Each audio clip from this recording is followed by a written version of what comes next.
Good morning. Today is May 16th, 2024. My name is Tamika Chambers, the owner of Create a Generational Love Cycle podcast, where we dismantle the thoughts that created the generational cycle of pain. Remember, it's all about what you focus on what you want. And that was pivotal to me. You focus on what you want and not what you don't want, right? This is the accumulation of all of my experiences with pain, including as a child, domestic violence, misuse of my body, and just, bullying, all of that. And all that entails, seeing people go through, experience pain, people living their lives in their family members' shadow, a lot of bitterness, a lot of insecurities that we have, violence, suicide, teenage pregnancy, not feeling loved, getting to the heart of the matter instead of just addressing the issue, but really getting deep within. And often these physical manifestations that we see in the world represent emotional turmoil. They are part of that. And it's from individual consciousness to collective consciousness that we see more of this cycle of pain that occurs in the world. And so it's about, again, dismantling those thoughts, dismantling the greed that we have, that it's not, underneath the greed is that it's not, there's not enough in this world. Underneath hatred and bitterness and divisiveness is often, feeling that you're not good enough to have, feeling like there, again, is not enough in the world. But today we're going to talk about personal responsibility. Personal responsibility, a seed that is pivotal to achieving our purpose in life, pivotal to self acceptance, pivotal to accepting others as they are.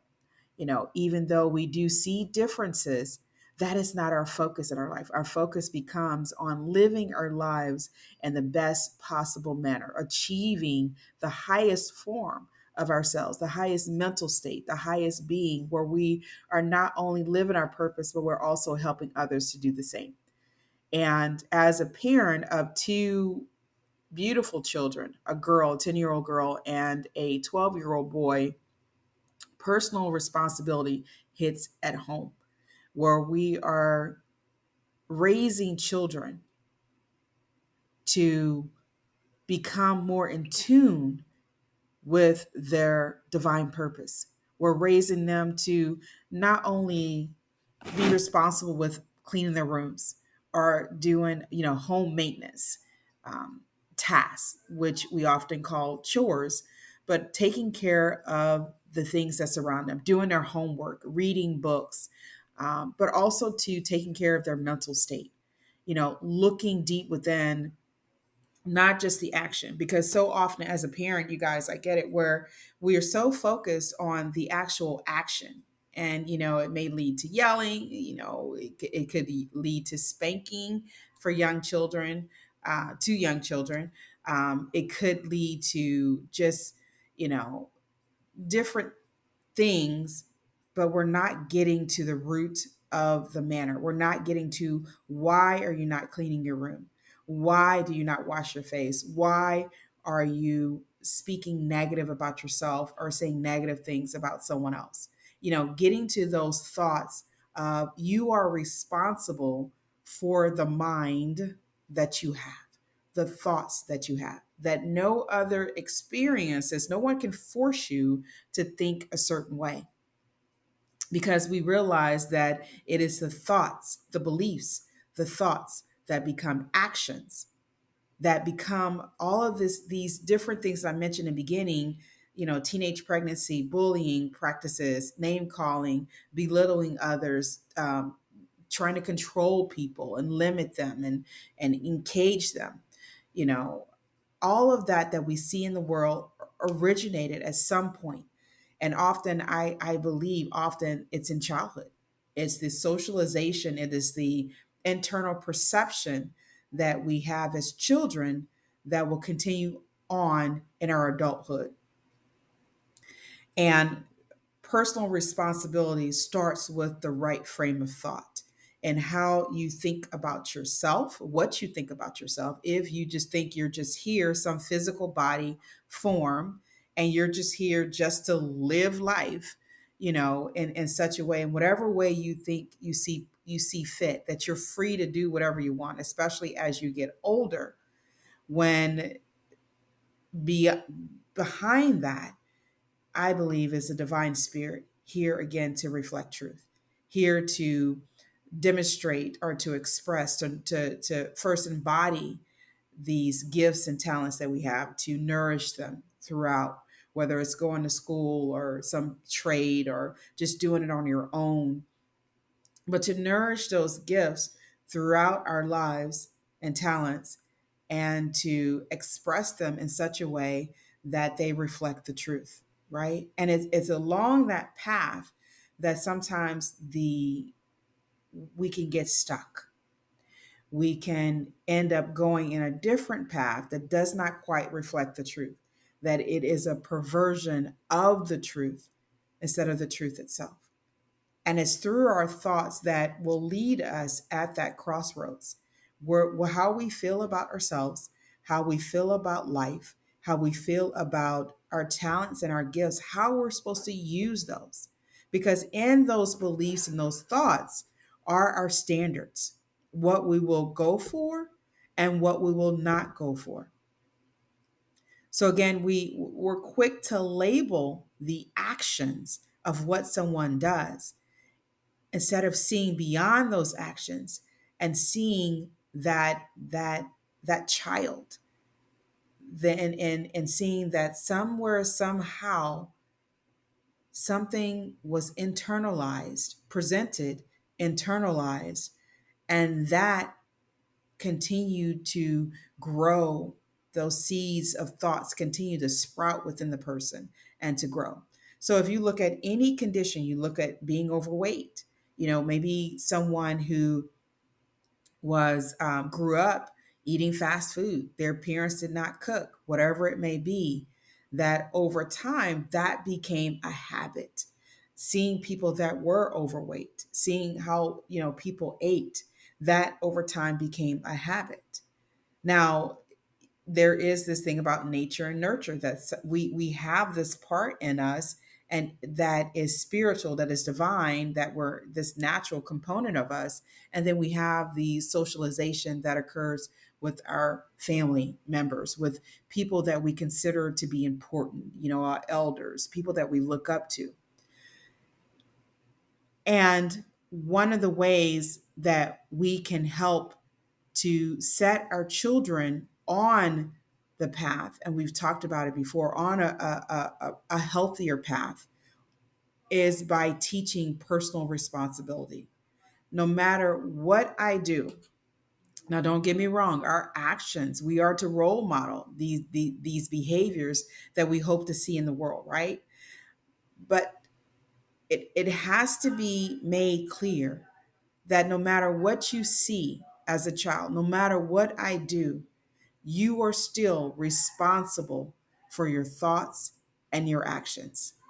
Because somehow we have to intercept this nurturing path. Somehow we have to, as parents, take responsibility, and that you don't have to be like me. You don't have to do what I do. I want you to think for yourself, even when it comes to understanding life, when it comes to understanding this intelligence that created the world and beyond, understanding our relationship with this infinite intelligence, and using that as the grounding, the foundation, to say that yes, I am here, yes, you are my parents, yes, my role is to do what is right. And there eventually comes a time when I have to choose for myself. That just because you have a family history of heart disease and diabetes and cancer doesn't mean you have to develop those. There's so much in that. There's a lot of sympathy that turns inward to say that because you experienced it, then I should. Because if I don't, who am I then? Am I not part of this family? Am I not part of this lineage? You are part of it. But it's through life that we create this awareness, that we evolve and we begin to think, align our thinking with the truths that I believe are in our hearts, that are at the core of who we are. And it's where we start to awaken and not feel like that I am disobeying my parents. I am, um, I'm confused about who I am because I am not living like them. That who am I now? Because I'm not overweight, because I choose not to smoke, because I choose to go after what I want to do, what I feel is in my heart, because I don't want to be a business person in an office all day. I want to play basketball. I want to draw for a living. There's something in me that wants to be expressed through me, through these talents and these gifts, through something that brings me this inner joy and peace, something I feel that I am aligned with a higher form of energy, that I don't have to do what you're doing. I don't have to eat the foods that you eat, right? In those amounts. I don't have to clean my plate, right? That if I choose not to eat fatty foods, then I shouldn't have to eat those, right? That as I get older and have more experience, I'm going to choose to work out. And any time that I can, as children, if they want to go for sports, or they want to be active, or they want to walk, or, instead of just sitting down on the couch, allow them to be our teachers. That just because we are parents doesn't mean that we always know the right thing to do. Just because we are parents doesn't mean that we overlook the right thing to do, especially when it's coming from our children. Because everyone is our teacher, including our children.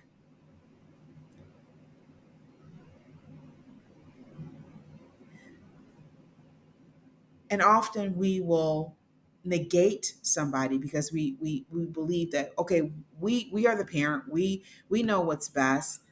I'm going to do what I want to do, instead of really thinking about, well, what is the right thing to do?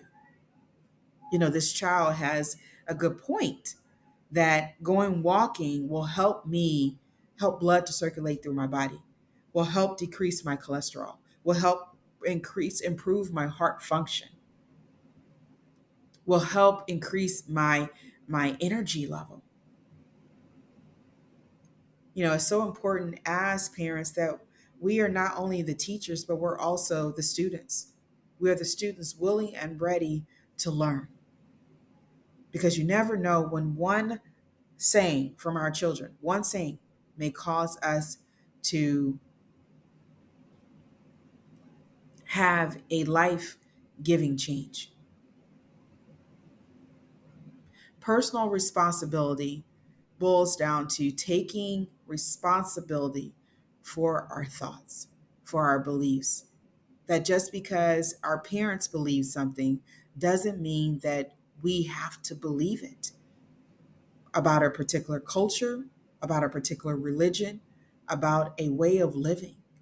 But it is within our children to encourage them that these are my thoughts. This is how I was raised. Having that conversation at lunchtime, dinner time, breakfast time, really having that conversation. These when we speak our mind, that we're saying, this is what I believe. This is what I grew up to believe. Now you have a right to believe what you want. I present the information, but I want you to think for yourself. Because if we let our children think for themselves, then we reduce the blame game when they get older. Mom, you made me do this. Now I'm this. And I have all these health issues because of you. How many times have I heard that? within even my own family and other families, where people get of a certain age, and usually is in the 40s, 50s, and 60s, and they're blaming their parents for this lifestyle, right? They're blaming them. I'm overweight because of you. I don't have good teeth because of you. I have high blood pressure because you fed me this. And I think it's important to listen to our children, to understand that they are individuals, and to really be able to discern, those actions we do as a parent, to really do our research on things, to look things up. And I know you're like, Tamika, that's another, adding to the situation. But when we're talking about living a quality life, when we're talking about reducing or breaking the generational cycle of pain, it really calls us to want to look at our practices and say, okay, what am I doing here? Is this right? How I'm fixing meals, is this right? My exercise routine, is this right? The beliefs that I'm sharing with my children, do I need to relook at those? Is it hurting people or is it helping people? And I believe we have access to the answers that we seek. You ask and you shall receive. Seek and you shall find. Knock and the door shall be answered. It's all about asking those right questions, taking moments as we are dressing ourselves in the mirror and just saying, posing a question. And, it never fails later, immediately or sometimes later, we get that answer if we're open and willing to receive it. Because we're not just living for ourselves. Yes, we have individual responsibility, individual consciousness. But what we do has a direct and indirect effect on others. Allowing our children to use profanity, allowing our children to demean others, they go out there and meet other children. They become adults and meet other adults, and they've carried these thoughts along with them. Personal responsibility is taking responsibility for you as a unique being. And we role model that, we talk about that, we observe behaviors as parents, we nip things in the bud, we free our children and encourage them to think for themselves, to listen to them. What are your thoughts? Not always being the only one that's talking, but to allow our children to speak with us. There's no longer just sit and just listen to what we say, but I recognize you as a spiritual being, even though as a child, I recognize you and I understand that you have insight too as well. And working together as a family and becoming a team, because your first team is at home. The first people you coach is at home. The first people you teach is at home. And then our home attitude, what we do in the house, our home with our family, is represented outside with others. See, it's supposed to be a natural flow of what we do at home into our workspace, not the exact opposite, because that leads to confusion. That everything we do feeds our body, feeds our mind. And in truth, there is no confusion. In personal responsibility, there is no confusion because we recognize who we are. We recognize that our lives have meaning and purpose and that we are one, spiritually one, made in different forms. As my son would say, human in different human clothing. But ultimately, we belong to this life source that wants us to experience life and at the same time reflect, express its truth. And we do that by encouraging ourselves and our children to take responsibility for our thoughts. Because if we take responsibility for our thoughts, we can dismantle these consistent negative thoughts that still invade our homes, invade countries, states, and nation.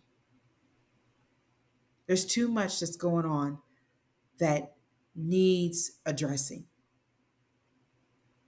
There's too much. And it's through awakening of our thoughts that we do the work that we're here to do and that we bridge the gaps in our spiritual nature and humanity. This is Tamika Chambers with Create a Generational Love Cycle. I have also started my newsletters and notes on life, empowering you to be you.